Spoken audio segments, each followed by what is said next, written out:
Suzlon energy या स्टॉकचे सध्या खूप डिस्कशन रिटेल इन्व्हेस्टर्समध्ये आहे.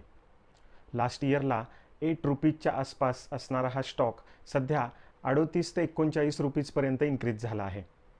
या स्टॉकमध्ये नक्की काय होत आहे की ज्यामुळे हा स्ट्रीटचा फेवरेट स्टॉक झाला आहे आणि याची प्राईस मूवमेंट पण खूपच पॉझिटिव्ह दिसत आहे, ते आपण या व्हिडिओमध्ये पाहूयात. हा व्हिडिओ मी कंपनी आणि तिचा स्टॉक स्टडी पर्पजसाठी बनवत आहे. याकडे कोणतीही बाईंग आयडिया म्हणून पाहू नये. सुझलॉन एनर्जी या कंपनीचा IPO 2005मध्ये 125 रुपीज पर शेअरच्या रेटने आला होता आणि आतापर्यंत या कंपनीने इन्व्हेस्टर्सना फक्त लॉसेसच दाखवले आहेत. त्याच कंपनीची टर्न अराउंड स्टोरी होईल असे काम म्हणत आहेत, असे स्ट्रीटवर का लोक बोलत आहेत, हे आपण या व्हिडिओमध्ये पाहूयात. 1995मध्ये मिस्टर तुलसी टंटी यांनी या कंपनीची एस्टॅब्लिशमेंट केली आणि तेथूनच कंपनीची ग्रोथ खूप फास्ट झाली. मग 2005मध्ये यांनी ही कंपनी शेअर मार्केटला IPO थ्रू लिस्ट केली. त्याच इयरमध्ये म्हणजे 2005मध्ये तुलसी टंटी हे इंडियामधील 4th रिचेस्ट पर्सन बनले आणि सुझलॉन ही company 5th largest wind energy company बनली. म्हणजे या कंपनीचा स्टार्ट हा खूप चांगला होता. पहिले 10 ते 12 वर्ष हे खूपच चांगले होते. सुझलॉनचे मेन काम होते manufacturing of wind turbine generators आणि त्याला मेंटेनन्स प्रोव्हाइड करणे हे सुद्धा यांचे काम होते. पण तुलसी टंटी यांना वाटले की कंपनीच्या ग्रोथसाठी आता आपण न्यू प्रोडक्ट प्रोड्यूस केले पाहिजेत आणि यांनी विंड मिल रिलेटेड काही प्रोडक्ट जसे की शाफ्ट, गिअरबॉक्स आणि ब्लेड्स यासारखे प्रोड्यूस करायला स्टार्ट केले. हे न्यू प्रोडक्ट्स बनवण्यासाठी स्क्रॅचपासून स्टार्ट करणे खूप वेळ खाणारे आणि अवघड काम होते. म्हणून यांनी डिसिजन घेतला की ऑलरेडी हे प्रोडक्ट तयार करणाऱ्या कंपनीज ॲक्वायर करणे.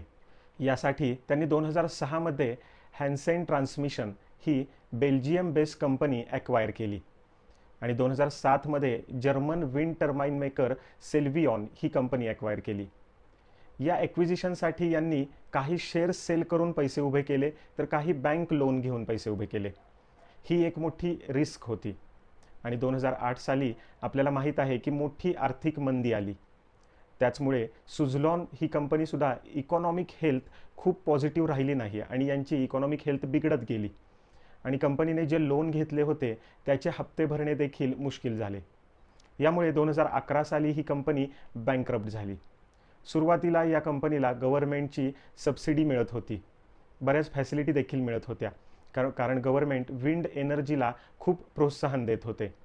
पण 2011 पासून गव्हर्नमेंटचा या सेक्टरमधील इंटरेस्ट कमी होत गेला आणि 2011 ते 2015पर्यंत गव्हर्नमेंटनी एकसुद्धा प्रोजेक्ट विंड एनर्जीसाठी आणला नाही. त्यामुळे या कंपनीला बिझनेस ट्रॅकवर आणायला कोणतीच हेल्प मिळत नव्हती. 2011 नंतर विंड एनर्जी ऐवजी सोलर एनर्जीकडे सगळेच अट्रॅक्ट झाले, कारण सोलर एनर्जी ही विंड एनर्जी क्रिएट करण्यापेक्षा कॉस्ट इफेक्टिव्ह होती. सुझलॉनची इकॉनॉमिक कंडिशन चांगली नव्हती, त्यामुळे कंपनीचा मार्केट शेअर खूप झपाट्याने कमी झाला.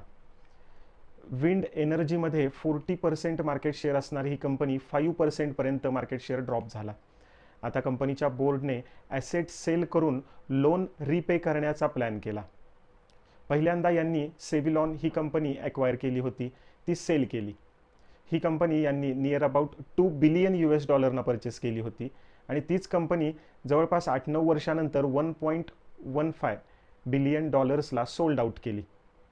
ही लॉस मेकिंग डील कंपनीला बँक लोन्स कमी करण्यासाठी करावी लागली. त्यानंतर कंपनीने जी पॉसिबल असेल ती ॲसेट सोल्ड आउट केली. यांनी 2020मध्ये म्हणजे 2020मध्ये पुण्यामध्ये त्यांची काही लँड होती ती देखील सोल्ड केली. तसेच काही मॅन्युफॅक्चरिंग प्लांट सेल केले आणि लोन रिपेमेंट केले. यानंतर कंपनी ज्यांनी एस्टॅब्लिश केली ते तुलसी टंटी यांची ऑक्टोबर 2022मध्ये डेथ झाली. त्यानंतर त्यांचेच भाऊ विनोद टंटी हे कंपनीचे MD आणि चेअरपर्सन झाले.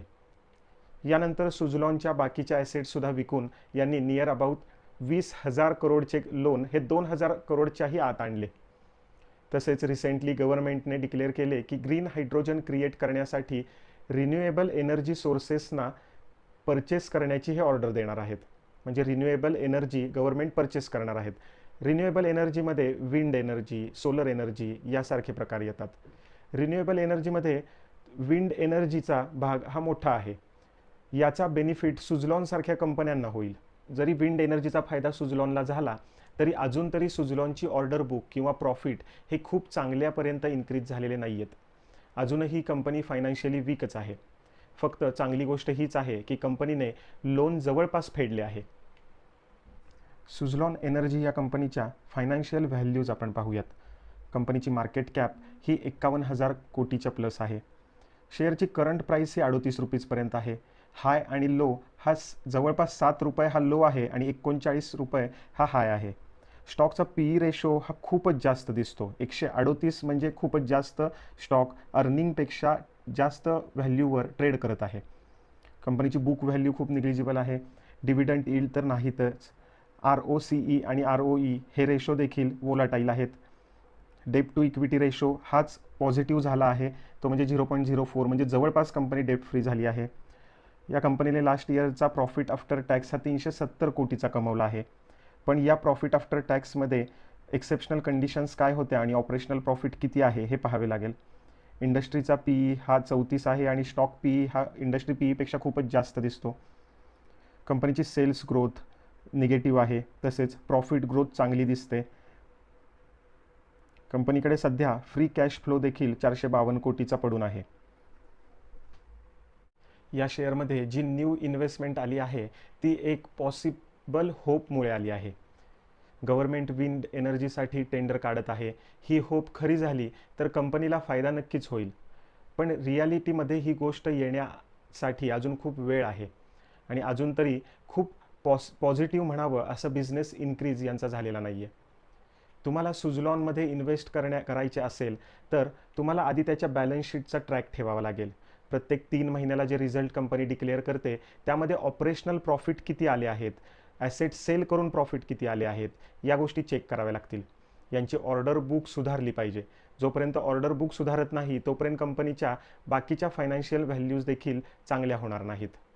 सध्या जो सुझलॉनचा प्रॉफिट बॅलन्स शीटवर दिसत आहे तो एक्सेप्शनल आयटम्समुळे आहे. ऑपरेशनल प्रॉफिट अजूनही कंपनीला म्हणावा तसा होत नाही आहे. कंपनी लोनच्या प्रॉब्लेममधून बाहेर आली आहे, पण बिझनेस ग्रोथ कशी हे करतात हे पाहणे खूप इंटरेस्टिंग ठरणार आहे. Thank you for watching.